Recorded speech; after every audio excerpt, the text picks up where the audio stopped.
Hey guys, in this video I'm gonna show you how to reply to the specific message on Instagram. So let's get started. First open Instagram app on your mobile. Now tap on messaging icon located at the top right side. Now open the contact where you wish to send a reply to specific message. Now long press on that particular message to which you want to send a reply. At the bottom, you will find the option as reply. Just tap on it.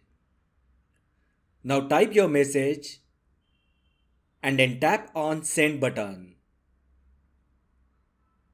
That way you can send a reply to the specific message on Instagram. If you find the video helpful, then like the video, share with your friends and subscribe to my channel. Thanks for watching and I will see you in the next video.